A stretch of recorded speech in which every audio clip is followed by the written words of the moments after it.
Alamin na natin ang latest sa bagyong Karen mula sa ating resident meteorologist sa Siginoong Nathaniel Cruz. Magtani. Ivan, napanatili ng bagyong Karen ang lakas ito habang kumikilos pahilaga-hilagang kanlurang direksyon.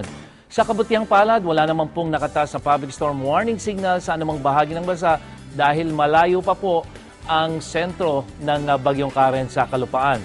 Huli itong namataan ng pag-asa sa layong 660 kilometers east of Borongan, Eastern Samar.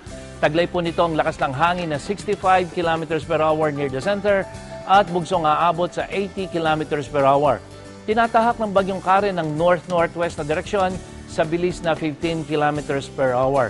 Sa storm track ng Weather Central, makikita po natin na hindi po ito tatama sa kalupaan yung sentro ng Tropical Storm Karen at kung hindi magbabago yung kanyang tulin ay maaaring sa gabi po ng Sabado, ito ay lalabas na ng ating Philippine Area of Responsibility.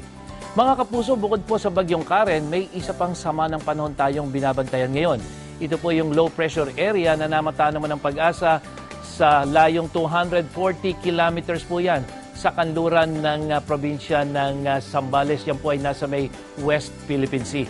Sa ngayon po ay hindi masyadong mataas ang posibilidad na itong LPA na ito ay magiging isang bagyo.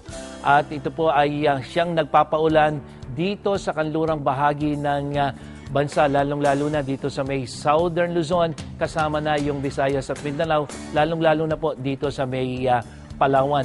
Kaya po yung mga lugar na ito, ang siyang nakikita po natin yung kulay pula at kulay dilaw, ito po yung mga malalakas na pag-ulan dito sa Southern Luzon. Kaya po dito sa Luzon, asahan po natin yung mga pag-ulan, lalong-lalo na pagdating ng hapon o gabi dito sa Southern Luzon. At sa Metro Manila, maaliwalas po ang maasahan nating panahon ngayong umaga, pero pagsapit po ng hapon, lalo na sa gabi, ay malaki na po ang chance ng umulan. Kaya po muli, yung mga kapuso, huwag po ninyong kalimutang magdala ng payong. Mas bubuhos naman po ang ulan sa Visayas dahil sa epekto ng bagyong Karen, lalong-lalo na dito sa may eastern section ng Visayas. At sa Ormoc Leyte nga po, malakas na ulan ang naranasan kahapon dyan ng mga taga-ron.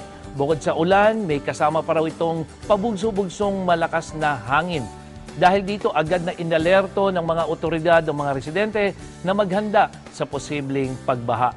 Para naman sa mga kababayan natin sa Mindanao, paghandaan din niyo po ang malakas na ulan ngayong araw na ito. Magkakaroon po ng katamtamang ulan dito sa malaking bahagi ng Mindanao at doon po sa mga maglalayag, lalong-lalo na yung mga maliliit na sasakyang pandagat, dito po sa Eastern Seaboard ng Mindanao at Eastern Seaboard ng Visayas, magiging maalon po ang karagatan dyan, kaya po mapanganib na pumalaot. At para sa karagdagang detalye tungkol sa ulat panahon, pumunta lang sa GMA News Weather page o sa Facebook page ng GMA Weather. Ako po si Nathaniel Cruz para sa I Am Ready, serbisyong totoo ng GMA News.